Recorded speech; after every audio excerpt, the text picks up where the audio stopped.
नमस्कार, मैं अपूर्वा सिंह लेकर हाजिर हूं बड़ी बहस। और आज की बड़ी बहस होगी अखिलेश यादव के उस बयान पर जिसने पूरे प्रदेश की राजनीति में गर्म हवा देने का काम किया है। बात होगी स्कूल मर्जर के मुद्दे पर। अखिलेश यादव आखिरकार क्यों स्कूल मर्जर को राजनीतिक चश्मे से देख रहे हैं? क्यों अखिलेश यादव अब योगी सरकार के इस फैसले को गर्म हवा देने का काम कर रहे हैं? दरअसल योगी सरकार ने फैसला किया है कि अब जिन प्राइमरी स्कूलों में बच्चों की संख्या कम है उनको अब दूसरे स्कूलों में मर्ज किया जाएगा। पढ़ाई की गुणवत्ता को और बेहतर करना और छात्र छात्राओं के बेहतरी के लिए यह निर्णय लिया गया है। लेकिन अब सपा प्रमुख इस मुद्दे को भुनाने से कैसे पीछे हट सकते थे? उन्होंने ठीक वैसे ही किया। मौका पाते ही लपक पड़े और कह दिया कि बीजेपी सरकार शिक्षा व्यवस्था को बर्बाद करने पर आमादा है। बीजेपी की नीतियां गरीबों और वंचितों को शिक्षा से वंचित करने की दिशा में काम कर रही है। सरकारी स्कूलों के विलय से ड्रॉप आउट रेट बढ़ेगा और लाखों बच्चे शिक्षा से दूर हो जाएंगे। सपा मुखिया ने यह भी कहा कि योगी सरकार के एक फैसले पर स्कूल मर्जर सोची समझी रणनीति है जिससे गरीबों को शिक्षा से दूर कर सके। साथ ही उन्होंने कहा कि समाजवादी पार्टी स्कूलों के मर्जर के फैसले के खिलाफ है। अगर स्कूल घर से दूर होगा तो बच्चे कैसे पहुंचेंगे, खास करके बेटियां कैसे पहुंचेंगी? भारतीय जनता पार्टी की विभाजनकारी ये राजनीति है, डिवाइड एंड रूल करने की राजनीति है। अब क्या बच्चों की बेहतर शिक्षा से ज्यादा जरूरी राजनीति करना है? तो जरा बात उस दौर की भी कर लेते हैं जब प्रदेश में सपा सरकार थी। सपा सरकार में शिक्षा का स्तर क्या था यह किसी से छिपा नहीं, हर कोई जानता है। किसी को कुछ बताने की कोई जरूरत नहीं है। और अब मौजूदा हालातों में शिक्षा का स्तर क्या है? अगर बच्चों की शिक्षा में गुणवत्ता आती है तो बच्चे नई तकनीकी के बारे में बेहतर तरीके से समझते हैं। योगी सरकार इसको बढ़ावा देने का काम कर रही है, तो इस पर राजनीति करना जरूरी है क्या? इस मुद्दे को भी राजनीतिक चश्मे से देखना जरूरी है क्या? बेहतर शिक्षा हर बच्चे का अधिकार है, देश की पहचान है। और तो इस सवाल पर आखिर इस पूरे मुद्दे पर ये सवाल क्यों उठाए जा रहे हैं? तो तय कीजिए कि प्रदेश में बच्चों को शिक्षा दी जानी चाहिए या फिर राजनीति चटाई बिछानी जानी चाहिए। क्योंकि अब प्रदेश के लोग जाग चुके हैं, पहचान चुके हैं कि कौन राजनीति कर रहा है और कौन विकास की बात कर रहा है, कौन प्रदेश में विकास कर रहा है। लेकिन सवाल तो बनता है कि प्रदेश में शिक्षा जरूरी है या घमासान? हर बार क्यों विरोध जरूरी? योगी का फरमान क्यों अखिलेश परेशान? इन्हीं तमाम सवालों के साथ आज की बड़ी बहस में हम चर्चा करेंगे। लेकिन उससे पहले आपको प्रतिक्रियाएं सुनवाते हैं, फिर मेहमानों का रुख करेंगे और फिर इस चर्चा की शुरुआत करेंगे। बेसिकली हम लोग आपसे निवेदन करना चाहते हैं, जो हमारे सभी साथी हैं, स्कूल मर्जर ये सोची समझी रणनीति है कि गरीब गांव में रहने वाले लोगों को शिक्षा से दूर कर दो, उन्हें शिक्षित न होने दो। और साथ ही साथ क्योंकि इनकी सरकार में जो पद खाली हैं वो लगभग 2 लाख हैं, लगभग 2 लाख पद खाली हैं शिक्षक के, जिनका ये लोग भर्ती नहीं कर पाए। तो अगर मर्जर हो जाएगा तो शिक्षकों की संख्या घट जाएगी। और हम और आप सब लोग जानते हैं कि सरकार समय समय पर ऐसी स्कीम चलाती है जिससे ड्रॉप आउट रेट कम हो जाए, बच्चे स्कूल जाएं। बेसिकली हम लोग आपसे निवेदन।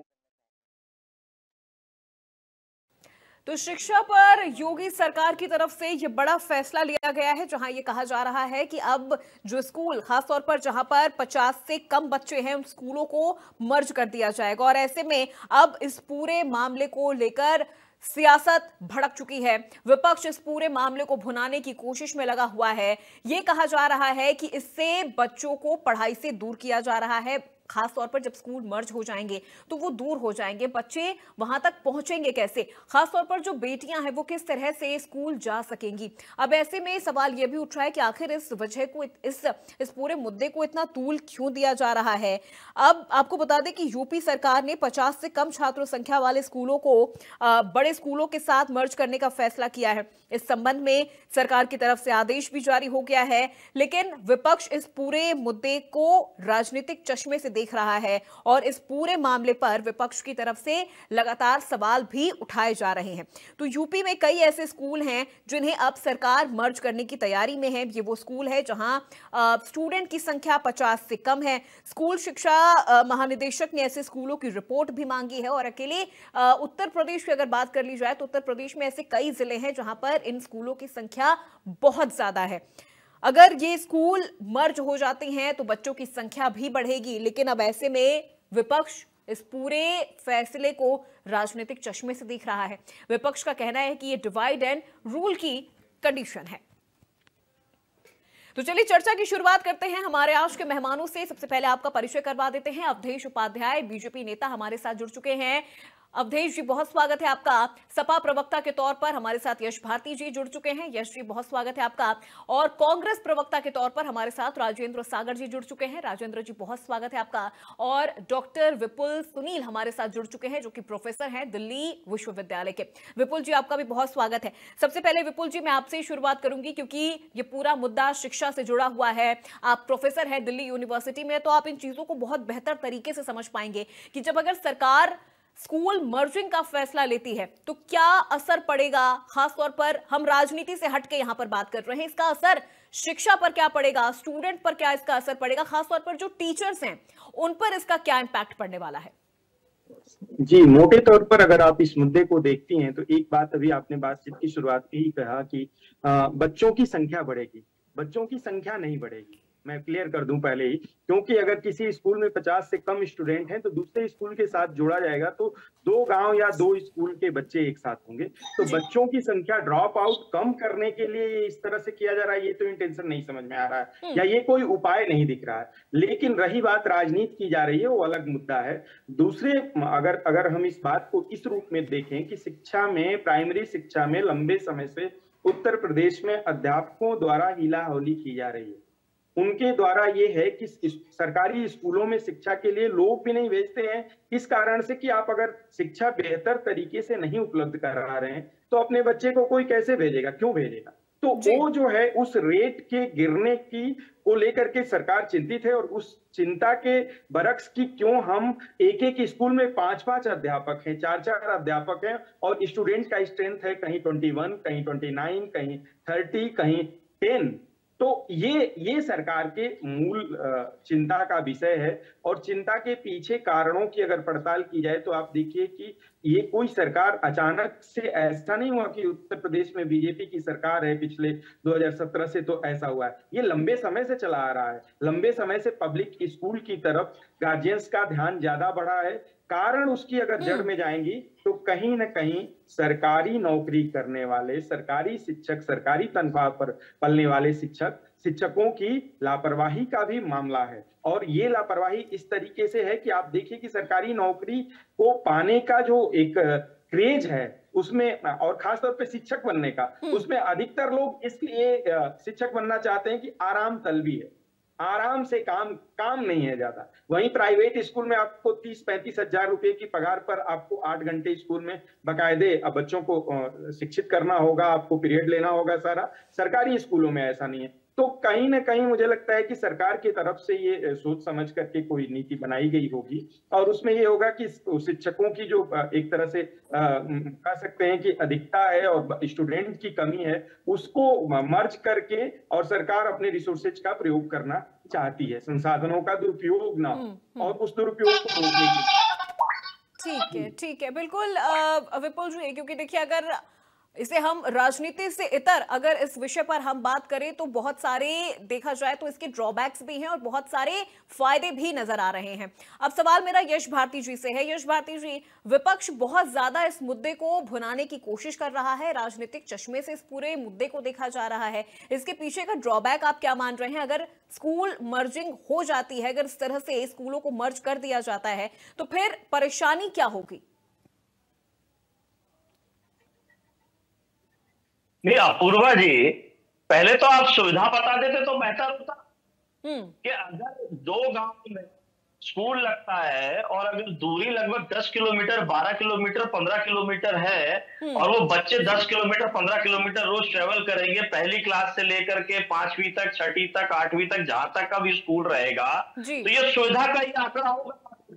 दूसरी बात, ये हम नहीं कह रहे, सदन के अंदर भारतीय जनता पार्टी के सहयोगी एनडीए के नेता जयंत चौधरी जी ने आंकड़ा बताया कि देश भर में 11 लाख बच्चे स्कूल नहीं जा रहे हैं, यानी वो स्कूल से ड्रॉप आउट हो गए, जिसमें उत्तर प्रदेश से अकेले 8 लाख बच्चे हैं, यानी 8 लाख ने स्कूल छोड़ दिया। आप मर, लेकिन ये 8 लाख बच्चों की शिक्षा की व्यवस्था क्या हुई? ड्रॉप आउट स्टूडेंट्स के लिए काम करता है केंद्रीय मंत्रालय के अंदर है NIS, national institute of open schooling, राष्ट्रीय मुक्त विद्यालय शिक्षण संस्थान। स्थिति यह है कि उनके कार्य जो फीस 600 रुपए, 700 रुपए, 800 रुपए लगती थी, आज वो 8-8, 10-10 हजार रुपए फीस ले रहे हैं। यहाँ जो आर्थिक रूप से पढ़ाई छोड़ रहा है, ड्रॉप आउट हो रहा है, वो 8-8, 10-10 हजार रुपए फीस देने में सक्षम है जी। जिसकी रुचि खत्म हो गई है पढ़ाई से, क्या वो रुचि लाने के लिए आर्थिक रूप से कमजोर आदमी दोबारा व्यवस्था में आ पाएगा? तो ये जो लोग स्कूल छोड़ रहे हैं, इनके लिए सरकार के पास कोई काम नहीं है। मैं आपका धन्यवाद देना चाहूंगा कि आपने इस पूरे कार्यक्रम को ऐसे दिखाया कि माननीय अखिलेश यादव जी को चिंता है और सरकार जो है वो आवारा हो चुकी है, उसको कोई चिंता नहीं है।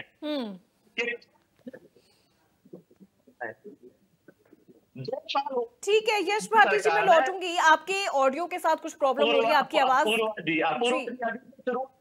जी यश भारती जी, आपके ऑडियो के साथ कुछ दिक्कत आ रही है, आपकी आवाज हम तक क्लियर पहुंच नहीं पा रही है। नहीं मान के चल रहे हो। ठीक, यश भारती जी, मैं बीच में आपको रोक रही हूँ, आपकी आवाज क्लियर हम तक पहुंच नहीं पा रही है, मुझे जल्द सॉर्ट आउट करने की कोशिश कर रहे हैं इस प्रॉब्लम को, शायद नेटवर्क में नहीं है आप। ठीक है, मैं लौटूंगी आपके पास। बिल्कुल वाईफाई नेटवर्क में हूं। जी, बहुत अच्छा नेटवर्क है, लेकिन सर आपकी आवाज बहुत ब्रेक होकर हमारे पास आ रही है। ठीक है, मैं लौटूंगी आपके पास।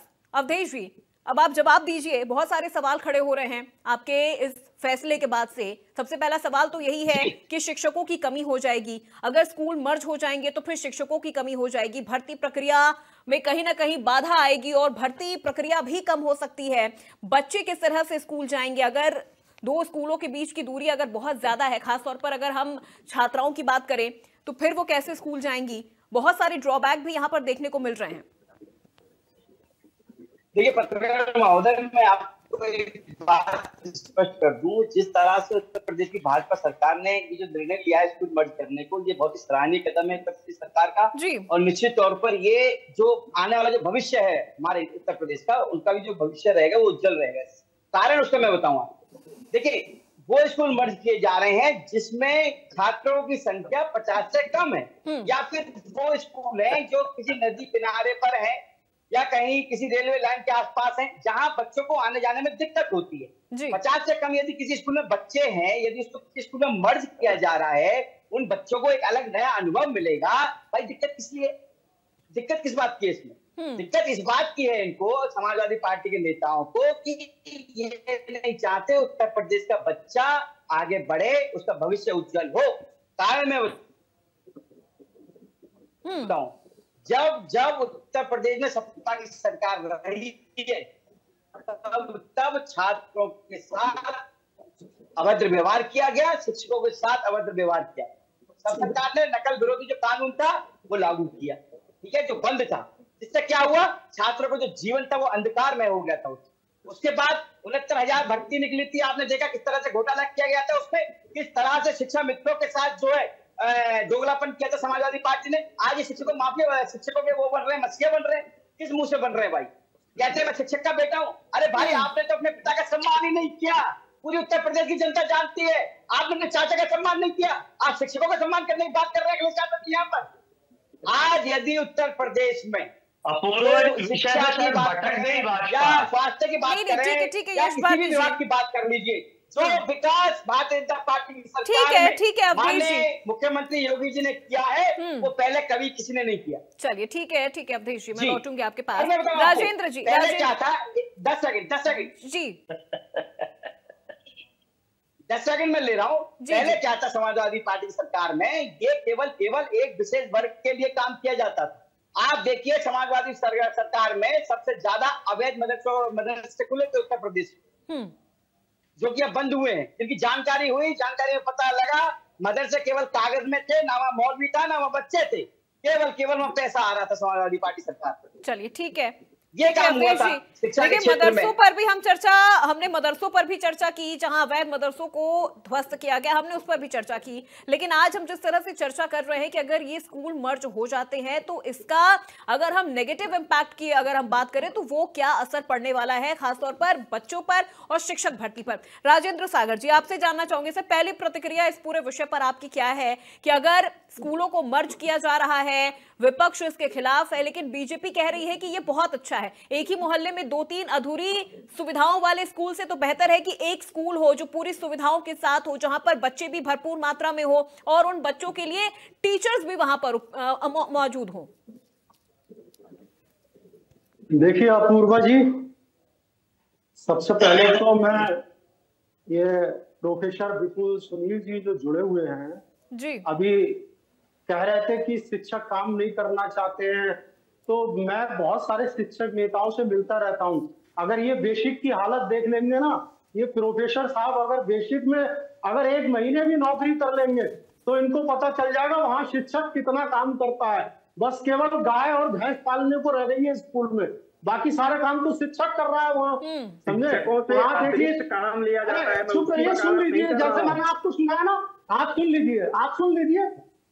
सुन लीजिए आराम से सुन लीजिए। ठीक है, देखिए वहां जनगणना, वोटर कार्ड, तमाम जितनी भी सरकारी जो है कहना चाहिए योजनाएं आती हैं वो सब शिक्षक निपटाते हैं। उसके बाद मिड डे मील है, ये है, तो वहां शिक्षक कब किस समय पढ़ाता है उस हिसाब से ये बहुत बड़ा काम है शिक्षक का, कि एक तो शिक्षक जो है अपने टाइम से पढ़ा रहा है, उसके बाद एक्स्ट्रा टाइम में वो बाकी ये सब काम निपटाता है।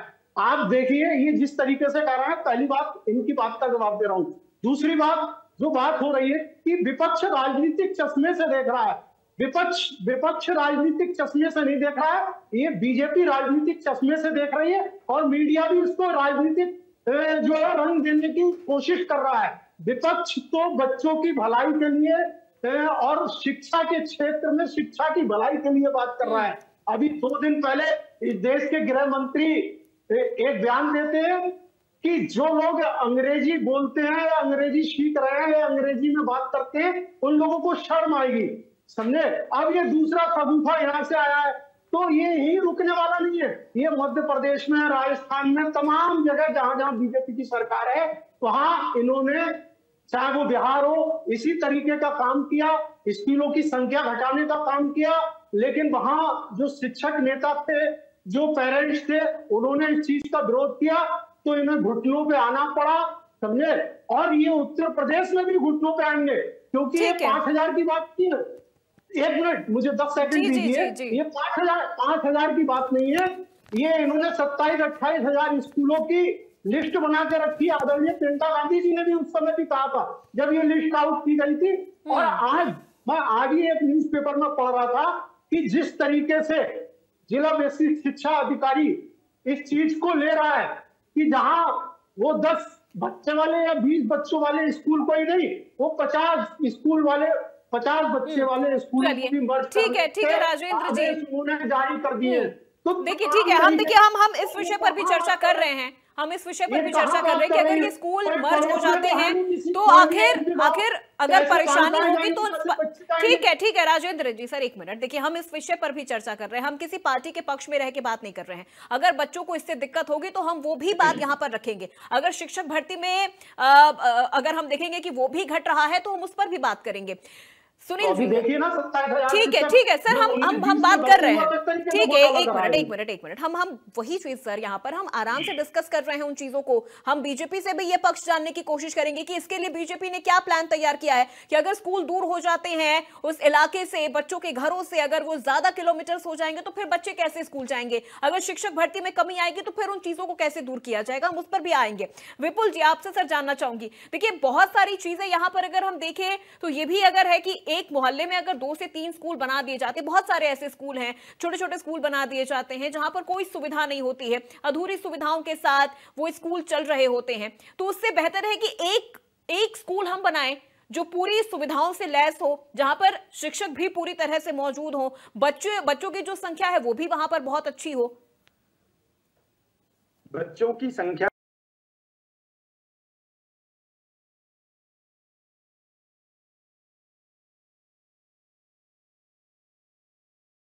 का असर पड़ता है। मैं आपसे एक बात शेयर करना चाहता हूं। मैं उत्तर प्रदेश के रिमोट एरिया में, अभी गाजीपुर में, अभी गांव में ही हूं मैं, और यहाँ देख रहा हूं, अभी थोड़ी देर पहले सपा के प्रवक्ता और कांग्रेस के प्रवक्ता जो बात रख रहे थे उसके बरक्स में बात रखूंगा। किसी भारतीय जनता पार्टी के से मेरा कोई लेना देना नहीं, किसी भी पार्टी से लेना देना नहीं, लेकिन जो बात है उचित उसे करूंगा। समाजवादी पार्टी के प्रवक्ता अभी कह रहे थे कि क्या नाम है कि 15-15 किलोमीटर तक जाना पड़ेगा। कहां उत्तर प्रदेश में कौन से जिले में 15 किलोमीटर की दूरी पर प्राइमरी के दूसरे स्कूल हैं? कहीं कोई ऐसा जिला नहीं है, कहीं नहीं, किसी बहुत रिमोट इलाके में होगा तो इक्का दुक्का कोई मिल जाएगा। इतनी डिस्टेंस नहीं है, बमुश्किल 2 किलोमीटर पर दूसरा प्राइमरी स्कूल मिल जाएगा। और मैं उसी रिमोट एरिया से ये बता रहा हूं आपको कि इसी प्राथमिक विद्यालय में, नाम लेना थोड़ा उचित नहीं होगा, 4 अध्यापक हैं और स्टूडेंट नहीं है, 39 है। बगल के किसी गांव के उसमें स्टूडेंट हैं 150 के करीब। अगर वहां 39 बच्चों को उनसे जोड़ दिया जाएगा तो उन बच्चों की कक्षाओं में सहपाठियों की संख्या बढ़ेगी। सुविधाएं जिसकी आप बात कर रही हैं, लगातार टेंडेंसी जो बनी हुई है पढ़ाने की, पढ़ने की, कई बार कम बच्चों की वजह से शिक्षक भी नहीं आना चाहते हैं सुनील जी, कई बार कम बच्चों की वजह से शिक्षक भी नहीं आना चाहते हैं। दूसरी बात, कांग्रेस के प्रवक्ता जो कह रहे थे, मैं पूछना चाहता हूं उनसे कि गैर बीजेपी शासित राज्यों में क्या चुनाव में ड्यूटी नहीं लगती है शिक्षकों की?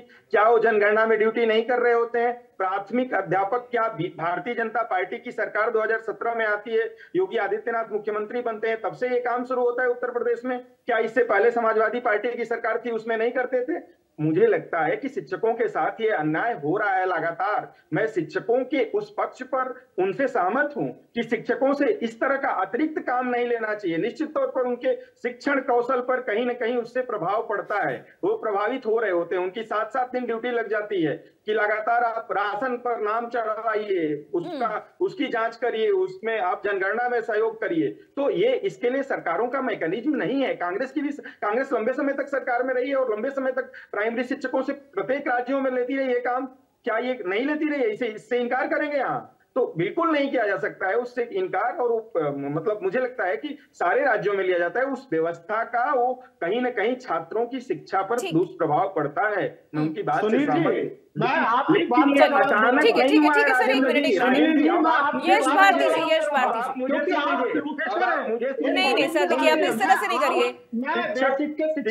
शिक्षक ऐसे हैं समाज में, शिक्षक की बात सरकारी नौकरी चाहते हैं, ऐसे लोगों की बहुत संख्या है। और ये केवल प्राइमरी में नहीं है, मैं विश्वविद्यालय में पढ़ाता हूँ, विश्वविद्यालय में और विश्वविद्यालयों में उत्तर प्रदेश और तमाम दूर के दूरवर्ती क्षेत्रों में है कि विश्वविद्यालय में है प्रोफेसर और पूरे साल कक्षाएं नहीं लेते हैं, और वो किसी कांग्रेस, किसी भारतीय जनता पार्टी और किसी समाजवादी पार्टी के प्रवक्ता बनकर के बैठे रहते हैं, और वो प्रभावित होता है उससे शिक्षण। इस बात को आपको स्वीकार करना पड़ेगा, ठीक है? तो मुझे लगता है कि आप जो कह रहे हैं कि नहीं, मैं किसी से प्रायोजित होकर के बात नहीं कर रहा हूं। मेरी बात पर गौर फरमाइए, क्या कांग्रेस शासित राज्यों में सरकारें नहीं काम लेती हैं अध्यापकों से? क्या शिक्षण के लिए उनको फ्री छोड़ा जाता है? ये पूरा मैकेनिज्म बना हुआ, और लंबे समय से मैं कह रहा हूं कि गैर भाजपा शासित राज्यों में आज भी उठा करके देख लीजिए, वो है रही बात मैडम ने जो प्रश्न पूछा है उन पर मैं कह रहा हूं कि निश्चित तौर पर अगर स्कूलों की संख्या इसलिए घटाई जा रही है कि शिक्षकों की कल नियुक्ति न करनी पड़े, शिक्षकों की अधिकता है, अगर इस तरह का कोई इंटेंशन है तो उसकी आलोचना की जानी चाहिए। रही बात रिमोट एरिया में कहीं कोई बच्चियों को लेकर के जो बात अखिलेश जी ने उठाई है, मैं राजनीतिक कैमरे से नहीं देख रहा हूं चीजों को, तो प्रश्न करने के लिए प्रश्न कर रहे हैं, उसमें अगर कोई बात अच्छी आ जा रही है तो उस पर भी ध्यान देना चाहिए। लड़कियां अगर दूर जाती हैं 10 किलोमीटर 5 किलोमीटर की दूरी, हालांकि है नहीं, मेरे पास जो आंकड़ा है उसमें मुझे लगता है कि 2.5 किलोमीटर से ज्यादा कोई ऐसा स्कूल नहीं है जो कंपोजिट होने जा रहा। ठीक है, 5 किलोमीटर 15 किलोमीटर की यात्रा करके आपको कल को नहीं जाना पड़ेगा। देखिए सुनील जी, ऐसे स्कूलों की संख्या की अगर हम बात कर ले जहां पर 50 से कम अगर बच्चे हैं तो वो स्कूलों की संख्या भी बहुत ज्यादा नहीं है। 500 600 या इससे अंदर ही अंदर ऐसे स्कूल हैं जिनकी संख्या इतनी ज्यादा है। और जैसा कि ये कहा जा रहा है कि 10-10 किलोमीटर का डिस्टेंस हो जाएगा, तो मुझे नहीं लगता ऐसे कई स्कूल है या फिर किसी ऐसे इलाकों में ऐसे स्कूल होंगे जहां पर इतनी दूरी तक स्कूल होंगे या जहां पर स्कूल की सुविधा ही नहीं होगी जो इतने जी प्राइमरी स्कूल कोई नहीं जी। ठीक है यश भारती जी, ऐसा नहीं। देखिए अब अगर स्कूल को मर्ज किया जा रहा है, ठीक है यश भारती जी, अगर स्कूलों को मर्ज किया जा रहा है, मेरी बात पहले भी अधूरी रह गई। आपसे यश भारती जी आपसे ही सवाल पूछ रही थी मैं। सवाल सुन लिया, मैं जवाब दे दूं। सवाल तो मैंने पूछा ही नहीं। यश भारती बात पकड़ ली, विपुल जी ने दूरी पे बात पकड़ ली, लेकिन आज ये समाजवादी पार्टी के शासन में पड़े हुए हैं। जब नकल विरोधी तो अध्यादेश था वो लागू किया था, इनको समय दे दीजिए, बेचारे सत्ता में बैठे फिर भी सुन नहीं पाते। नहीं देखिए सबको समय दूंगी, ऐसा कहीं नहीं लिखा है मेरी डिबेट में कि जो सत्ता में है मैं उसको ही सबसे ज्यादा समय दूंगी, इसीलिए मैंने सवाल की शुरुआत भी सबसे पहले विपुल जी से ही की थी क्योंकि शिक्षा से जुड़ा हुआ मुद्दा है। ठीक है यश भारती जी, देखिए विपक्ष का भी दृष्टिकोण जानना बहुत ज्यादा जरूरी हो जाता है। ये कम से कम सत्ताधारी दल को सत्ता का एंकर नहीं होना चाहिए। नहीं बिल्कुल नहीं, आपकी इस बात से मैं सहमत हूँ। ठीक है, आपकी इस बात से मैं सहमत हूँ। ठीक है, अवधेश मैं आऊंगी आपके पास। बात कही विपुल जी ने जो बात कही उसने दूरी को लेकर के बड़ा लंबा चौड़ी बात कर दी, लेकिन जो मूलभूत बात थी कि 8 महीने में 8 लाख बच्चों ने अगर उत्तर प्रदेश में शिक्षा छोड़ी है, ड्रॉप आउट हुए हैं, तो उस पर चिंता करनी चाहिए कि नहीं करना चाहिए। एक स्कूल में 50 से कम बच्चे क्यों हैं? क्या उस क्षेत्र में 50 विद्यार्थी भी नहीं है? क्या इसके कार्यक्रम नहीं चलना चाहिए कि बच्चे ज्यादा से ज्यादा स्कूल में आकर के जुड़े? लेकिन दिक्कत क्या है, हमारे एक पत्रकार साथी पवन जायसवाल ने 2019 में ऑपरेशन किया था जिसमें उसने दिखाया कि मिड डे मील के अंदर दाल नहीं है, नमक और पानी मिला करके, हल्दी मिला करके खिलाया जा रहा है बच्चों को। उस पवन जायसवाल पे उत्तर प्रदेश की योगी सरकार ने मुकम्मल कर दिया। आज तो पवन जायसवाल गंभीर बीमारी से दुनिया में नहीं रहा, हमारे बीच में नहीं। तो अगर कोई सच दिखाएगा तो ये सरकार उस पर मुकदमा दिखा देगी, उसको अपराधी बना देगी। ये आपके पत्रकार साथी के साथ हुआ था। दूसरी बात, जो अनुपमा जायसवाल थी, इससे पहले जो शिक्षा मंत्री थी, उन्होंने ये वादा किया था योगी पार्ट 1 में कि मैं 2 महीने के अंदर बच्चों को किताबें और गर्म कपड़े दे दूंगी, तब तक मैं गर्म कपड़े खुद नहीं पहनूंगी। 2 शैक्षणिक सत्र निकल गए लेकिन गर्म कपड़े नहीं मिल पाए। धूम जरूर चला, वो गाड़ी के अंदर चलती थी, हीटर लगा के चलती थी, कमरे में बैठती थी, हीटर लगा के चलती थी, सारी सुविधाओं के साथ रहती थी, लेकिन बच्चों को सुविधा नहीं दे पाई जो उनका कमिटमेंट था। तीसरी बात, जो अभी बेसिक शिक्षा मंत्री हैं संदीप सिंह जी, जो कल्याण सिंह जी के पौत्र हैं, राजदीप सिंह जी के बेटे हैं, वो स्वयं हिंदी में लिखा हुआ ठीक से नहीं दे पाते। क्या करते जवाब मंत्रियों को मंत्री बनाएंगे और शिक्षा व्यवस्था अच्छी हो जाएगी, जिनको शुद्ध हिंदी पढ़ना पढ़ना आती हो, देख के पढ़ नहीं सकते हो, अर्थव्यवस्था सुधारने की बात कर रहे हैं। कम से कम एक अच्छे व्यक्ति को शिक्षा मंत्री तो बना दीजिए जिसको हिंदी शुद्ध पढ़ना आती हो, देख के पढ़ सकता हो। अंतिम बात, जो बार बार ये बात की जा रही है कि मर्जर से बहुत अच्छा हो जाएगा, मर्जर से बहुत कुछ हो जाएगा। लगभग 60,000 शिक्षक कर्मी आरक्षण को लेकर लगातार धरना दे रहे हैं। राष्ट्रीय पिछड़ा वर्ग आयोग ने कह दिया इनकी भर्ती कीजिए आरक्षण के दायरे में, हाईकोर्ट ने कह दिया इनकी भर्ती कीजिए, लेकिन योगी सरकार ना राष्ट्रीय पिछड़ा वर्ग आयोग की बात मान रही है ना हाईकोर्ट की बात मान रही है, उस बात को पेंडिंग रखा है। तो नई, जो माननीय अखिलेश यादव जी ने कहा कि नई भर्तियां ना करनी पड़े, तनख्वाह ना देनी पड़े और सब चीजें ना करनी पड़े, ये जो अपने उत्सव बनाते रहे, जो इवेंट बनाती है भारतीय जनता पार्टी की सरकार अपने कार्यक्रमों के लिए, भारतीय जनता पार्टी के कार्यक्रमों में, उसमें तमाम पैसा खर्च कर सकती है, लेकिन शिक्षा में पैसा खर्च नहीं कर सकती। विपक्ष के होने के नाते अगर हम जिम्मेदारी के साथ ये सारे सवाल कर रहे हैं तो ये उल्टी बात करते हैं। अगर ये हमसे सवाल पूछते हैं, इस्तीफा दे दें, हम सत्ता में आ जाएंगे, जो गलतियां की हैं उनको सुधार कर लेंगे, बिल्कुल सुनील जी की बात का स्वागत करके हम बेहतर करने का प्रयास करेंगे। लेकिन अब देखिए यश भारती जी, शिक्षकों की भर्ती को लेकर तो विवाद में समाजवादी पार्टी की सरकार भी रही, समाजवादी पार्टी की सरकार भी रही। शिक्षकों की भर्ती को लेकर तो समाजवादी पार्टी सरकार भी विवाद में रही है। टीईटी और भर्ती परीक्षाएं समय पर नहीं हो पा रही थी, ये भी आरोप आप पर लगे हैं जब आपकी सरकार थी। संवैधानिक अधिकार राष्ट्रीय पिछड़ा वर्ग आयोग को देने का काम भारतीय जनता पार्टी कहती है, तो उसका आदेश का पालन करे ना, हाईकोर्ट ने कहा उसका पालन करे ना।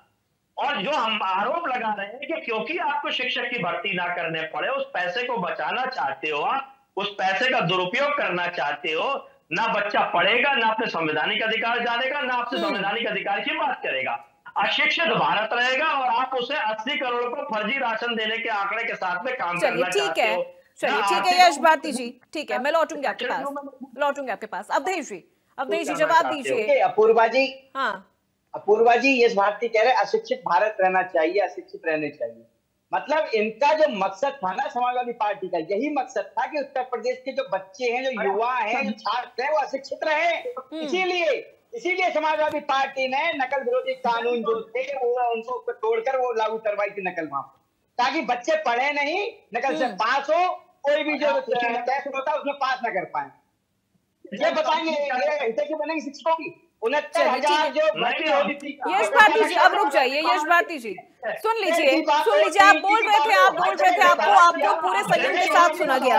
नहीं सर, अब ऐसे नहीं, यश भारती जी बीच में नहीं सर, बीच में नहीं। छात्रों के इंटरव्यू बन रहे हैं। अरे भाई कितना गुमराह करोगे, यूपी की जनता आप स्वीकार कर चुकी है। स्कूल मर्जर के नाम पर राजनीतिक रोटियां मत सेको, बच्चों के भविष्य के साथ मत खेलो, शिक्षकों के साथ मत खेलो आप। इस समय जो मर्जर हो रहे हैं स्कूल, उसमें छात्रों के भविष्य को लेकर ही बात हो रही है, उनका भविष्य उज्जवल हो सके स्कूल में जाकर होगा। अभी नहीं, लेकिन अवधेश जी ये भी कहा जा रहा है कि छोटे गांव में अगर स्कूल मर्ज हो जाएंगे तो फिर स्थानीय बच्चों की जो कमी है, उनकी जो वहां तक पहुंच है वो कम हो जाएगी, बच्चों के ड्रॉप आउट होने की जो संख्या है वो बढ़ जाएगी। इसे कैसे कम किया जाएगा? इन चीजों को लेकर क्या आगे आपने रोड मैप तैयार किया है? अपूर्वा जी मैं आपको बता दूं, शिक्षा के लिए थोड़ा सा बता देता हूं मैं। 2017 से अब तक 2017 में 1.3 करोड़ रजिस्ट्रेशन थे स्कूल में, जूनियर हाई स्कूल कर रहा हूं मैं। आज के समय में वही रजिस्ट्रेशन बढ़कर 2.3 करोड़ से ज्यादा हो चुके हैं। उत्तर प्रदेश में आंकड़े उठा के देख लीजिए इस बार जयंत चौधरी जी भाजपा सरकार में हुआ है, नए नए स्कूल बने हैं। मैं बता दूं 30 नए स्कूल बने हैं। ठीक, एक मिनट एक एक करके प्लीज, एक एक करके। ये इनके अपने आंकड़े हैं क्या? ये आंकड़े कहां से लाए? सरकार में समाजवादी पार्टी कहते थे बच्चे नहीं जाते थे वहां पे। आज कम से कम जो जूनियर हाई स्कूल है, प्राइमरी स्कूल है, जाकर देखिए इस बात कीजिए मॉडल उसका, बच्चे कितना खुश हैं, बच्चों में टैलेंट आ रहा है, नाच गाने कर रहे हैं, एक्टिविटी में सबसे आगे हैं, हर चीज वहां मिल रही है प्राइमरी स्कूल में। पहले क्या था समाजवादी पार्टी सरकार में, केवल मदरसों को मिलता था खूब पैसा, आप मतलब अफराद का पैसा मिलता था कहीं, हर जगह मदरसों को पैसा जाता था। ठीक है देखिए अगर हम कंपैरिजन करें, एक मिनट अब अगर सर देखिए आंकड़ों की बात कर रहे हैं, कंपैरिजन की बात कर रहे हैं, तो कुछ डेटा हमारे पास भी हैं। अगर हम आंकड़ों की बात करें तो देखिए, अगर सबसे पहले हम स्कूलों के स्ट्रक्चर की अगर हम बात करें तो सपा सरकार के दौरान की अगर हम बात करें तो जो सुधार थे वो बहुत सीमित थे। योजनाएं घोषित तो जरूर होती थी, ऐसा नहीं कि समाजवादी पार्टी की सरकार थी तब योजनाएं नहीं बनाई जाती थी, घोषित होती थी, लेकिन सिर धरातल पर वो उतर नहीं पाती थी। आपने लैपटॉप वितरण किया, ये अच्छी स्कीम समाजवादी पार्टी ने शिक्षा के क्षेत्र में चलाई, ठीक है। अभी से रुक जाइए विशेष वर्ग को मिला था, ठीक है, हाँ वो भी, हाँ ठीक है। उसके बाद अगर शिक्षक भर्ती की बात करें तो सर बहुत धीमी प्रक्रिया थी शिक्षक भर्ती जब समाजवादी पार्टी की सरकार थी, और जो भर्तियां हुई सर वो भी विवादों से घिरी रही। टीईटी की भर्ती की अगर हम बात कर ले तो सर वो भी काफी ज्यादा बहुत धीमी गति रही। टीईटी भर्ती को लेकर काफी ज्यादा विवाद में रही कि भर्ती परीक्षाएं समय पर नहीं हो पा रही थी। ऐसे कुछ विवाद समाजवादी पार्टी से भी जुड़े रहे हैं सर। ठीक है राजेंद्र जी क्या लग रहा है सर, मर्जर से वाकई राजनीतिक रोटियां सेकी जा रही हैं, बच्चों को शिक्षा से दूर किया जा रहा है, या एक बेहतर भविष्य देने की कोशिश की जा रही है कि अगर किसी मोहल्ले में 3 से 4 स्कूल हैं जिनमें सुविधाएं नहीं हैं, अधूरी सुविधाओं के साथ वो चल रहे हैं, तो क्या उनको मर्ज करके एक बेहतर स्कूल, एक बेहतर मॉडल बनाया जाए? देखिए अपूर्वा जी, ऐसा कोई मोहल्ला गांव नहीं है जिसमें 3 से 4 स्कूल हो। हर जगह केवल एक ही स्कूल है बेसिक का, और किसी किसी गांव में तो वो भी नहीं है। और झूठ क्या बोल बहुत रहे से हो यार? तो अरे सुन लो पहले यार, कहाँ से बातें कर रहे हो? सुनेंगे यार, झूठ सुने आए हैं। गांव का नाम बता दो। एक स्कूल अरे में इनको चुप कराइए ना, अरे चुप कराइए, अरे इनको चुप कराइए, इनको चुप कराइए। ठीक है अरे चुप कराइए, फिर अपनी अपनी बारी में बोलिए, अपनी अपनी बारी में बोलिए। इनको बुलवा दीजिए, इनको बुलवा दीजिए गाँव में। ठीक है अवधेश जी, एक बार उनका जवाब सुन लीजिए, फिर आप अपनी बारी में उनको जवाब दीजिए। ठीक है चलिए राजेंद्र जी, लेकिन देखिए गलत इन्फॉर्मेशन मत दीजिए, गलत इन्फॉर्मेशन यहाँ से बैठ कर मत दीजिए। एक मिनट रुक जाइए अवधेश जी, ठीक है राजेंद्र जी, ठीक है, गलत इन्फॉर्मेशन मत दीजिए सर, गलत इन्फॉर्मेशन मत दीजिए। देखिए हर गांव में स्कूल है। अरे चुप जाओ यार। अरे नहीं राजेंद्र जी, देखिए इस तरह से नहीं। अब आप ऐसी भाषाओं का इस्तेमाल मत करिए सर। शिक्षा के विषय पर हम चर्चा कर रहे हैं, तो मुझे लगता है कि भाषाओं का भी इस्तेमाल बहुत गंभीरता के साथ होना चाहिए। ठीक है आप पूर्वा जी, आप बता दीजिए कौन से गांव में 4 स्कूल हैं? लेकिन सर ऐसा भी तो नहीं है, आप तो कह रहे हैं कि किसी गांव में स्कूल ही नहीं है, ऐसा भी नहीं। ठीक है 4 नहीं है, लेकिन 1 तो है सर, ऐसा तो नहीं है। मैं तो ये कह रहा हूँ 1 से ज्यादा किसी गांव में स्कूल है ही नहीं। तो अगर वो भी अधूरी सुविधाओं के साथ है तो उनको अगर मर्ज करके एक बेहतर स्कूल बनाया जा रहा है तो फिर क्या बुराई है? अब आप पूरी बात सुनेंगे नहीं। ठीक है, अब आप जवाब दीजिए। ठीक है, देखिए सबसे बड़ा कारण है, आप देखिए कांग्रेस सरकार जब तक रही, आईएएस इन्हीं स्कूलों से पैदा होते थे, आईपीएस भी इन्हीं स्कूलों से पैदा होते थे, पीसीएस भी इन्हीं स्कूलों से बनते थे। सारे बच्चे जो है बेसिक के पढ़े हुए आज आईएएस आईपीएस बने उस समय। लेकिन आज कारण क्या? कारण ये शिक्षा का व्यापारीकरण कर दिया गया पूरी तरीके से। और इधर जो 11 सालों में बाढ़ आई है स्कूलों की, जिस तरीके से प्राइवेट स्कूल बनाए गए हैं और बगैर मान्यता के स्कूल चल रहे हैं, और सारे बीजेपी वाले जो है नंबर स्कूल चला रहे हैं, उन्होंने सरकारी स्कूल का बिल्कुल महत्व खत्म कर दिया गांव के अंदर। लेके जरा सी दुकानें बैठ गए हैं, तो इस वजह से बच्चे वहां से हटके उन स्कूलों में जाते। ये सबसे बड़ा कारण है। और बीजेपी सरकार किसी चीज पे काम नहीं करती है, ये केवल और केवल अंधेरे में लाठी मारने का काम करते हैं। क्योंकि इन्हें शिक्षकों की जो है नौकरी नहीं देनी थी, उनको जो है तनख्वाह ना देनी पड़ जाए, उनको वेतन ना देना पड़ जाए, इसलिए ये शिक्षकों की जो है संख्या घटाने के लिए, जबकि यूनिसेफ, वर्ल्ड बैंक, तमाम संस्थाएं जो है सर्व शिक्षा अभियान के लिए पैसा इस देश को देती हैं, और इस देश को पैसा आता है, समझे। और जिसमें जो भी राज्य बेसिक और सब शिक्षा अभियान चलाता है, उसमें 65% पैसा जो है सेंट्रल गवर्नमेंट देती है, 35% पैसा स्टेट गवर्नमेंट देती है। लेकिन ये सारी कहानी वहां से भी चल रही है। और दूसरा, सरकार को जो है राज्य स्तर पे शिक्षकों की भर्ती ना करना पड़े। अभी इन्होंने गोलमाल किया है, कोर्ट भी उसके लिए कह रहा है, तमाम आयोग की तरह है, लेकिन इनके कान पे जू नहीं रेंग रही है। वहां जो बेचारे नंगे भूखे पड़े हुए हैं, आंदोलन कर रहे हैं, लेकिन इस सरकार की कोई मंशा नहीं है उनको नौकरी देने की। इसी सब चीजों को देखते हुए ये इस तरीके से कर रहे हैं। अरे हमने तो अपने टाइम में संविधान में 86वां संशोधन किया था।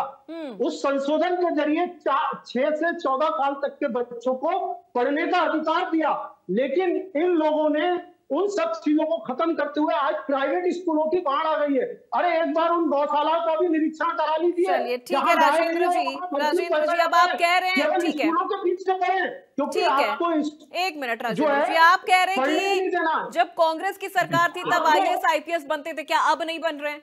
देखिए सर, वो एक कहावत है ना कि पढ़ने वाला कहीं भी पढ़ लेगा, वो चीज गलत नहीं है। जो बड़े बुजुर्ग कहते थे ना सर, राजेंद्र जी देखिए, जो बड़े बुजुर्ग कहते थे ना, बड़े बुजुर्ग कहते थे ना कि पढ़ने वाला किसी भी परिस्थिति में पढ़ लेगा, तो वो बात गलत नहीं है। पढ़ने वाला किसी भी परिस्थिति में पढ़ लेगा, ठीक है सर। 6 से 14 साल के बच्चों के लिए आपने शिक्षा जरूरी की, तो ऐसा नहीं कि सपा की सरकार आई या बीजेपी की सरकार आई तो वो अधिकार छीन लिए गए बच्चों से, वो अधिकार तो आज भी है।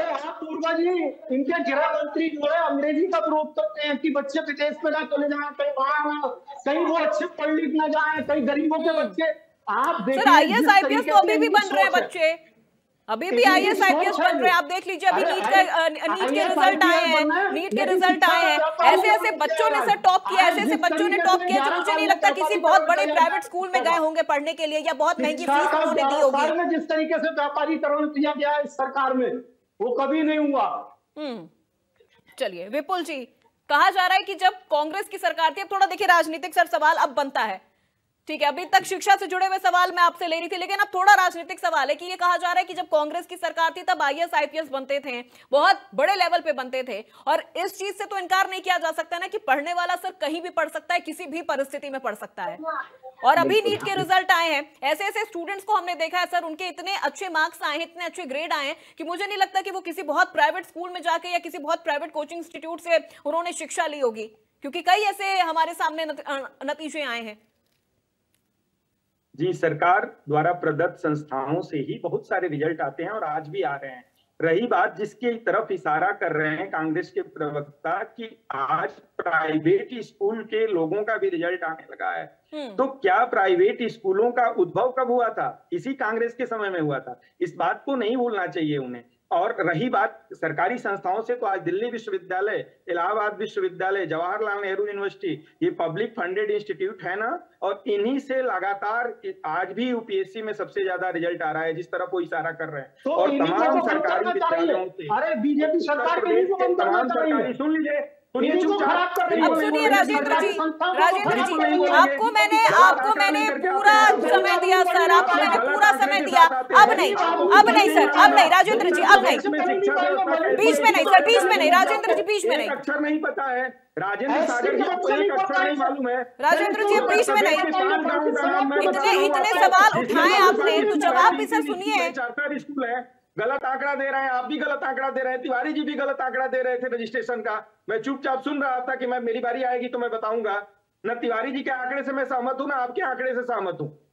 एक मैं 5 गांव बताता हूं आपको। शेरपुर उत्तर प्रदेश के गाजीपुर जिले में, गहमार, करिंदनपुर, रेवतीपुर, जाकर के चेक कर लीजिए, 4 स्कूल है एक गांव में। प्रयागराज का एग्जाम्पल दे रहा हूं, 750 मीटर की दूरी पर 2 प्राइमरी विद्यालय हैं और जिसमें स्टूडेंट नहीं मिल रहे हैं। और क्या आप पब्लिक फंडेड इंस्टीट्यूट की शुरुआत या बंद करने का काम कांग्रेस ने नहीं शुरू किया था? कांग्रेस के समय में ये प्राइवेट स्कूल नहीं शुरू हुए थे। आप कुछ आंकड़ा लेकर के आ रहे हैं, अपने व्यापारीकरण नहीं किया था, आंकड़ा पैदा करेंगे आप लोग। बीजेपी के प्रवक्ता पैदा कर रहे हैं आंकड़ा की क्या नाम है कि रजिस्ट्रेशन रेट बढ़ा है, रजिस्ट्रेशन रेट बढ़ा है तो उसके साथ। अरे राजेंद्र जी, अब देखिए सर, सिर्फ चिल्लाने से नहीं होगा ना, सुनना पड़ेगा सर, सुनना पड़ेगा, पेशेंस के साथ सुनना पड़ेगा सर। राजेंद्र जी, चिल्लाने से नहीं होगा, चिल्लाने से आंकड़े बढ़ नहीं जाएंगे, चिल्लाने से आपकी सरकार वापस नहीं आ जाएगी। अब रुक जाइए सर, थोड़ा सा रुक जाइए, पेशेंस के साथ सुन लीजिए। मुझसे प्रश्न कीजिएगा, मेरी बात पूरी हो जाने दीजिए। आपको मैंने 5 गांवों का उत्तर प्रदेश के गाजीपुर का एग्जाम्पल दिया और प्रयागराज का एग्जाम्पल दिया, और आप गूगल करके सर्च करके और गलत साबित करिए मुझे। 750 मीटर की दूरी पर उसी प्रयागराज में स्कूल है, और जहां 50 से कम स्टूडेंट है। 5 किलोमीटर होता है, 5 किलोमीटर होता है। एक 6 साल का बच्चा 5 किलोमीटर तक जाएगा पढ़ने। तो आप 5 किलोमीटर की बात आप कर रहे हैं, अभी 15 किलोमीटर की बात कर रहे थे। अरे आप कह रहे हैं ना, 15 किलोमीटर 10 किलोमीटर की बात कर रहे थे, उस आंकड़े पर मैंने कहा मैं बिल्कुल इस बात से सहमत नहीं हूँ। किलोमीटर की दूरी 5 किलोमीटर होता है। आप यश जी अभी बात कर रहे हैं, स्कूलों में ड्रॉप आउट क्यों हो रहा है? आप अपने बच्चों को भेजते हैं क्या सरकारी स्कूल में? क्योंकि फर्जी स्कूल खोले गए हैं, फर्जी स्कूल वाले, इसलिए बच्चे ड्रॉपआउट कर रहे हैं। बीजेपी की सरकार में और नहीं ये हो रहा चाहते है, नहीं है कांग्रेस के कि समय में बच्चे ऐसा होता शोषित था। पीड़ित बच्चा जो है वो शिक्षा ग्रहण करे। शोषित पीड़ित बच्चे का सवाल आपका वाजिब है, लेकिन आप अभी 10 किलोमीटर 15 किलोमीटर की बात कर रहे थे, अब आप पवन किलोमीटर को बता रहे हैं कि बहुत ज्यादा होता है। मैं आपकी बात बता रहा हूँ, आप 750 मीटर बता रहे हैं, मैं बता रहा हूँ उसका 5 किलोमीटर हुआ 750 मीटर का, 6 साल का बच्चा था। हाँ भाई साहब हुआ 5 किलोमीटर हुआ, लेकिन आप अभी 10 और 15 किलोमीटर की बात कर रहे थे। 15 किलोमीटर दूर जाएगा बच्चा, अब आप 5 किलोमीटर तो कर रहे हैं। 5 किलोमीटर तो मैं भी प्राइमरी स्कूल से पढ़ा हूँ, 5 किलोमीटर तो मैं पैदल जाता था। कांग्रेस की सरकार थी, बसपा की सरकार थी, सपा की सरकार थी, नहीं जाते थे हम। और क्या हमारी उम्र 6 साल नहीं रही होगी? हम अचानक से 35 साल के नहीं हुए होंगे। 5 किलोमीटर की दूरी कोई दूरी नहीं होती है सर। आप 10-15 किलोमीटर की बात कर रहे थे, मैं ये नहीं कर रहा हूँ। संसाधन है तो उपलब्ध कराइए। 5 किलोमीटर पर स्कूल खुला है ना, 500 मीटर की दूरी पर, तो अगर उसमें बच्चे आते तो उन स्कूलों को बंद नहीं करना पड़ता, मर्ज करने की जरूरत नहीं पड़ती। यश जी भी कह रहे थे, यश जी भी बात कर रहे थे स्कूलों को लेकर के, स्कूलों की खस्ता हाल पर। हम आप नहीं भेजते हैं, केवल सरकार नहीं जिम्मेदार है, हम गार्जियन भी जिम्मेदार हैं। आप अपने बच्चे को सरकारी विद्यालय में नहीं भेजेंगे यश जी, चाहे अखिलेश यादव मुख्यमंत्री हो जाए उत्तर प्रदेश की प्राइमरी के स्कूल में आप नहीं भेजेंगे, मुझे इसका आंकड़ा है। हम यहाँ टीवी डिबेट में बहुत बड़ी बड़ी बातें कर लें, आपने आंकड़ा बना ले। अभी वो बीजेपी के प्रवक्ता थे, आंकड़ा दे रहे थे रजिस्ट्रेशन ज्यादा होने से क्या होता है, ड्रॉप आउट का भी तो रेट बढ़ा है, उस आंकड़े पर क्यों नहीं बात कर रहे हैं आप लोग यार? मतलब किस तरह का संवेदनशील मुद्दा है, शिक्षा के मुद्दे पर तो कम से कम ठीक से बात कर लेते। मैं किसी सरकार का पक्ष की बात कर रहा हूँ क्या? मैं भी तो कह रहा हूं कि इस तरह के मर्ज करने से लड़कियों को लेकर के जो अखिलेश ने सवाल उठाया है, अखिलेश जी ने, उस सवाल को के साथ मैं हूं, और तमाम बातों को लेकर के उसके दुष्परिणाम जो है उस पर सोचना विचारना चाहिए। लेकिन मैं वो भी कह रहा हूं कि सरकारी स्कूलों में शिक्षक बनने की अर्हता रखने वाले लोग, कंपटीशन दे करके नौकरी पाने वाले लोग, और 10 से 4 के समय में जब उनकी कहीं कोई ड्यूटी नहीं रहती है तब भी किस नैतिकता के साथ पढ़ाते हैं, आप उसका भी जांच पड़ताल करना चाहिए। 4 शिक्षक हैं और विद्यार्थी हैं 39, तो क्या उनको मर्ज करके उन बच्चों को क्लासमेट की संख्या उनकी बढ़ाई जाए? उस विद्यालय में जहां विद्यालय ठीक से रन कर रहा है, 150 से ऊपर छात्र हैं, तो उसको हो सकता है कि मंशा इसके प्रति पीछे अच्छी रही होगी। मैं कह रहा हूं कि अगर शिक्षकों की संख्या घटाने के लिए आने वाले समय में नियुक्ति न करने के लिए सरकार कर रही है, तो बिल्कुल मैं इस फैसले के विपक्ष में बोलूं। अगर सरकार का ये मत है कि बच्चों को अच्छी सुविधा मिले, रनिंग स्कूल मिले, कोई बच्चा क्लास में किसी पहली कक्षा की क्लास में 2 बच्चे होते हैं, अब बताइए उनको अगर 10 बच्चे नहीं मिलेंगे तो बच्चे बच्चों से भी सीखते हैं। आप पेडागॉजी के उस नियम को जानिए और समझिए, शिक्षण अभिरुचि कैसे पैदा होती है, छात्रों के लिए तमाम संसाधनों को हम उपलब्ध कराते हैं कैसे। तो आप तमाम तरह का विपर्य है, उन विपर्यों के बीच बात करिए। आप तीनों से मैं मतलब सीधे तौर पे कर रहा हूँ, माफी मांगते हुए, आपको बुरा लगेगा, आप लोगों के पास आंकड़े नहीं है, आप अपनी ढपली अपने राग ले रहे हैं। किस सरकार में नहीं हो रहा है ये? किस सरकार में पब्लिक स्कूल का उद्योग नहीं बढ़ा? क्या उत्तर प्रदेश में समाजवादी पार्टी की सरकार थी तो पब्लिक स्कूल नहीं खुल रहे थे? क्या उत्तर प्रदेश में समाजवादी पार्टी से जुड़े हुए नेताओं के पब्लिक स्कूल नहीं है? क्या कांग्रेस से जुड़े हुए लोगों के पब्लिक स्कूल नहीं है? आप बैठ करके यहाँ टीवी पर कह रहे हैं कि भाजपा के लोग प्राइवेट स्कूल चलाते हैं, आपके स्कूल नहीं चल रहे हैं। चलिए ठीक है यश भारती जी, मुझे लगता है कि सभी सवालों के जवाब मिल गए होंगे विपक्ष को भी और पक्ष को भी। ठीक है, क्या कहना चाह रहे हैं यश भारती जी? स्कूल में चलाते थे, यूनिवर्सिटी चलाते थे, रामपुर में यूनिवर्सिटी बनी थी आजम खान की, वो पूरी जमीन कब्जा लाइब्रेरी में पूरा ओपनिंग हुआ। समाजवादी पार्टी के समय में किस तरह से शिक्षकों की नियुक्ति हुई समाजवादी पार्टी की सरकार में, उस पर बात नहीं कर रहे। टीईटी भर्ती परीक्षा तो हमेशा विवाद में रही यश भारती जी, टीईटी भर्ती परीक्षा तो समय पर नहीं हो पा रही थी, आंकड़े नहीं देने दे रहे हैं। चलिए ठीक है विपुल जी, मैं लौटूंगी आपके पास। यश भारती जी जवाब दीजिए। देखिए, मैंने जितने सवाल किए, जितने सुझाव दिए माननीय अखिलेश यादव जी ने, या यहाँ मैंने पैनल में बैठ के भी जो बात की, उस बात पे जवाब नहीं आ रहा। ना भारतीय जनता पार्टी की तरफ से जवाब आ रहा है, ना विपुल जी ने निजी हमला कर दिया हमारे। अरे विपुल जी सरकार में थोड़े हैं सर, विपुल जी सरकार में थोड़े हैं जो वो इस विषय पर जवाब दे देंगे। पूर्वा जी मुझे बोलने तो दीजिए भाई, जितना आसानी से आप उन्हें सुन रहे थे हमें भी सुन दीजिए। बिल्कुल बिल्कुल सुनूंगी। उन्होंने ये निजी हमला किया, हम अपने बच्चों को कहाँ पढ़ाएंगे, हम अपने बच्चों को कहाँ पढ़ाएंगे, निर्णय हमारे ऊपर रहेगा। लेकिन हम ये पूछ रहे हैं कि अगर स्कूल में बच्चे कम हो रहे हैं तो इसकी तैयारी कहाँ होगी। अभी आपने कहा बहुत सारे दिल्ली विश्वविद्यालय में प्रोफेसरों को ऐसे जानते हैं जो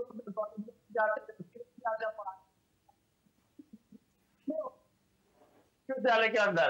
अभी आप मैंने आप पे निजी हमला नहीं किया, मैं सिक्के के दोनों पहलू की बात कर रहा हूं। वो तो सबके लिए था सर, वो तो सबके लिए सवाल था, वो सिर्फ सपा के लिए या कांग्रेस के लिए नहीं, वो बीजेपी के लिए भी सवाल था कि बहुत से पेरेंट्स हैं जो सरकारी स्कूलों में बच्चों को नहीं भेजना चाहते हैं। हम सरकारी स्कूल से पढ़ के ही आए हैं सर, लेकिन बहुत सारे पेरेंट्स अब हैं जो बच्चों को सरकारी स्कूल में नहीं भेजना चाहते क्योंकि वहां पे सुविधाएं नहीं है। अपूर्वा जी मेरी बात पूरी हो जाने दीजिए। मैंने पवन जायसवाल पत्रकार का बताया किस तरीके से मिड डे मील का घपला हुआ, भ्रष्टाचार हुआ, उस पर मुकदमा योगी सरकार ने लगाया। मैंने अनुपमा जायसवाल जो उनकी बेसिक शिक्षा मंत्री थी उनके बारे में बताया। मैंने संदीप सिंह के बारे में बताया जो उनके शिक्षा मंत्री हैं। HRD मिनिस्ट्री स्मिता ईरानी को सब जानते ही है। बताया कि 8 महीने में 8 लाख बच्चों को विद्यालय छोड़ा उत्तर प्रदेश के अंदर, तो ये 8 लाख संख्या कम नहीं होती। इस विषय पर चर्चा करने के लिए कोई तैयार नहीं है। डॉक्टर जी बड़े चलिए भी 8 चौधरी जी है क्या सुधार की बात कर रहे हैं से आखिर कैसे फायदा होगा जब एक स्कूल नहीं चला पा रहे, जब 50 बच्चों का दाखिला नहीं कर पा रहे, आप दूसरे स्कूल में मर्ज कर दें। ठीक है यश भारती जी, देखिए वक्त की कमी है, 3 मिनट बस हमारे पास बचे हैं। क्लोजिंग स्टेटमेंट में एक बार अवधेश जी से भी लेना चाहूंगी। बता दिया समाजवादी पार्टी पे हमला करोगे क्योंकि समाजवादी पार्टी ठीक है यश भारती जी, बहुत माफी के साथ आपको बीच में रोक रही हूँ। 2 मिनट जवाब अवधेश जी से भी लूंगी, उसके बाद सर क्लोजिंग स्टेटमेंट। ठीक है अवधेश जी जवाब दीजिए। बहुत सारे सवाल उठ रहे हैं, बहुत सारी, अगर हम पॉजिटिव चीजें देख रहे हैं तो बहुत सारी नेगेटिव चीजें भी हैं जिसे नजरअंदाज नहीं किया जा सकता है। बिल्कुल नहीं किया जाता, मैं तो स्वीकार करता हूँ। लेकिन मैं एक बात बताऊं, जिस तरह से समाजवादी पार्टी द्वारा जो ये भ्रम फैलाया जा रहा है मर्जर स्कूल को लेकर, ये बंद, मैं आग्रह करता हूँ यश भारती से ये बंद करें। ठीक है, पहले ये आप पता करें कि ये मर्जर क्या इसके स्कूल मर्जर से बच्चों की संख्या बढ़ पाएगी? 1 मिनट यश भारती जी रुक जाइए। नहीं सर अभी नहीं यश भारती जी नहीं, यश भारती जी रुक जाइए। अवधेश जी क्या मर्जर से बच्चों की संख्या बढ़ पाएगी? मर्जर से बच्चों की संख्या बढ़ पाएगी? जो बच्चे अब तक स्कूल नहीं पहुंच पा रहे हैं, जहां पर 50 से कम बच्चों की संख्या जिन स्कूलों में है, क्या मर्जर से उन बच्चों की संख्या बढ़ पाएगी या नहीं? बिल्कुल अपूर्वा जी, देखिए ये मर्जर इसलिए किए जा रहे हैं स्कूलों में बच्चों की संख्या बढ़े। जैसे विपुल जी ने भी एक बात बताई कि देखिए बच्चे जब एक उसमें जाते हैं ना नए वातावरण में, तो बच्चे पर फर्क पड़ता है उसका। जब बच्चे एक साथ पढ़ेंगे, जो छोटे बच्चे जब बड़े स्कूल में जाएंगे व्यवहार देखेंगे, कोई ध्यान देंगे। देखिए ये तो दिक्कत हो रही है इनके लिए। ठीक है अवधेश जी बीच में रोक रही हूँ आपको, बीच में रोक रही हूँ। चर्चा के लिए वक्त हमें इतनी इजाजत दे रहा है, चर्चा को यहीं पर रोकना पड़ेगा, यहीं पर खत्म करना पड़ेगा। लेकिन अवधेश जी हम यही उम्मीद कर रहे हैं कि अगर यूपी सरकार स्कूलों को मर्ज कर रही है तो इसके पीछे की जो नीयत है वो यही होनी चाहिए कि हर एक बच्चा स्कूल तक पहुंचे, शिक्षकों की कमी ना हो और शिक्षक भर्ती में किसी तरह की कोई कमी ना आए। इसी उम्मीद के साथ इस चर्चा को मैं यहीं पर समाप्त कर रही हूं और हमारे साथ सभी मेहमानों का जुड़ने का बहुत शुक्रिया। तो देखिए शिक्षा को लेकर ये एक बहुत बड़ा कदम उत्तर प्रदेश में उठाया जा रहा है, उत्तर प्रदेश की सरकार की ओर से उठाया जा रहा है कि जिन स्कूलों में, खासतौर पर जिन सरकारी स्कूलों में 50 से कम बच्चे हैं उन स्कूलों को मर्ज किया जाए। ऐसे तमाम स्कूलों को लेकर नोटिस भी दिया गया है, ऐसे स्कूलों की जानकारी भी हासिल करने की कोशिश अब जो तमाम अधिकारी हैं उनकी तरफ से की जा रही है। अब इसके पीछे अगर सरकार की नीयत यह है कि हर एक बच्चा स्कूल तक पहुंचे, तो इस नीयत के साथ सरकार अगर ये काम कर रही है तो हम इसकी सराहना करते हैं। लेकिन बहुत सारी चुनौतियां यहां पर भी देखी जा रही है कि क्या वाकई बच्चे पहुंच पाएंगे, क्या स्कूल अगर दूर हो जाएगा तो बच्चे वहां तक जा पाएंगे या नहीं, या फिर जो छात्राएं हैं उनके लिए ये सुविधाजनक होगा या नहीं। ऐसे बहुत सारे सवाल हैं और उनका जवाब तभी मिल पाएगा जब ये चीजें सिर्फ कागजों तक नहीं धरातल पर उतर कर आए। तो आज उस चर्चा में मेरे साथ फिलहाल बस इतना ही, और प्रदेश की तमाम खबरों के लिए आप देखते रहिए इंडिया न्यूज उत्तर प्रदेश उत्तराखंड।